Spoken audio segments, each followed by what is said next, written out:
महापालिकेचे आयुक्त तथा प्रशासक शुभम गुप्ता यांची विदर्भ वैज्ञानिक विकास महामंडळ नागपूरच्या सदस्य सचिवपदी बदली झाली आहे। वर्षपूर्तीपूर्वीच त्यांची बदली झाली।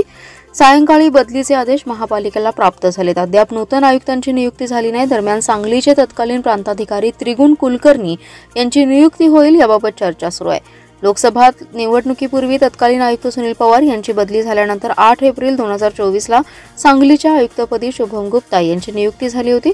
वर्षपूर्तीपूर्वीच त्यांची बदली झाली आहे। सामान्य प्रशासन विभागाच्या अप्पर मुख्य सचिव व्ही राधा यांनी या संदर्भातील आदेश आयुक्तांना दिले। प्रशासकीय यंत्रणेतील सुधारणा, ऑनलाईन सेवांचे सक्षमीकरण, स्वच्छता, कचरामुक्त डेपो, पूर नियंत्रण आणि पावसाळी पाणी निचऱ्याच्या प्रकल्पाची आखणी, सांडपाणी व्यवस्थापन प्रकल्पाचा आराखडा आदी उल्लेखनीय कामे त्यांच्या कालावधीत केली।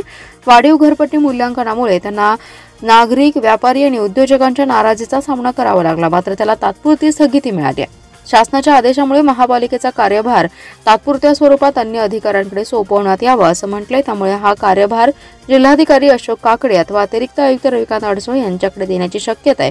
गुप्ता यांच्या जागी कोणाची नियुक्ती होणार याकडे आता सर्वांचं लक्ष लागलंय।